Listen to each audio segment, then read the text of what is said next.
Okay, so in keeping with the budget mind helicopter, this is the $9.99 special muffler that John offers for sale off the website.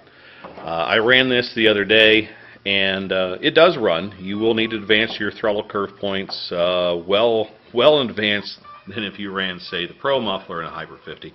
But it does work if you're doing nothing but hovering in basic forward flight. Makes enough power, it will get you by. If I'm going to go through and make upgrades, probably one of the first things I would do if I was going to make an upgrade is I would set that muffler aside and I would bring in the Pro muffler.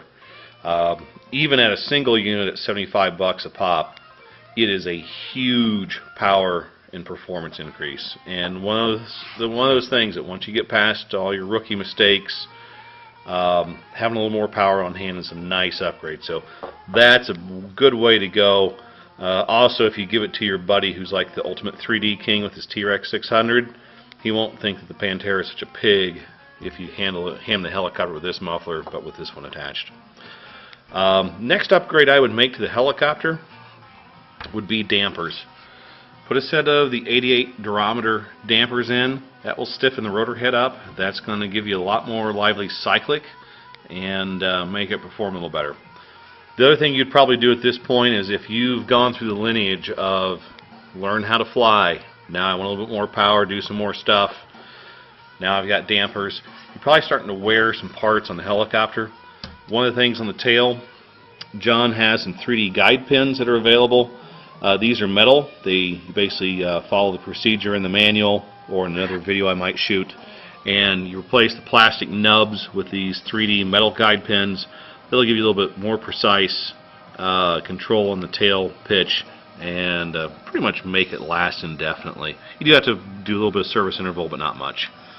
The next step you might want to do in upgrades as you go from a pure beginner to, say, mild 3D pro guy is replace the center yoke. Go ahead and put John's metal yoke on. That's a nice upgrade. That with the dampers really makes the helicopter perform a lot better.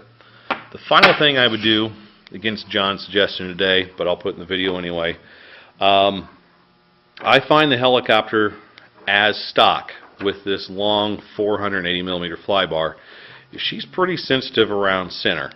Trying to market it, you know, you gotta do what people ask. So they say, well, it's kind of dull around center. That's fine. Run a long flybar and it gets more exciting around center.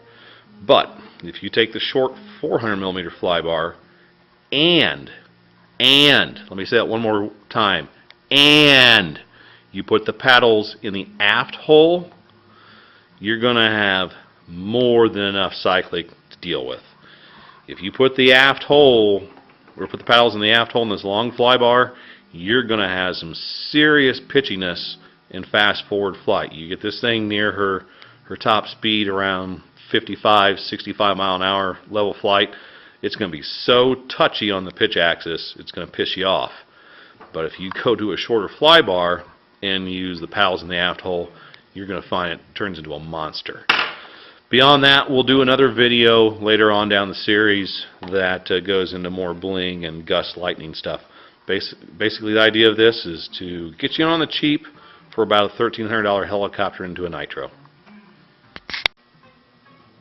Okay, boys, one last thing I wanted to show you, other than my ugly mug in front of the camera, is where this thing balances at. So it was 714 dry. This is how I suggest you try to balance your helicopters. You'll notice that is a nice neutral balance tank empty. That means that when you fill the tank with about 3/4 pound of fuel, she's going to be tail heavy, but not so bad. So just keep that in mind. Ultimately, when I show you other stuff, I'll show you ways how to make it nose heavy even with the full tank of fuel. Now you've seen an ugly face to go along with the name. Take care, boys.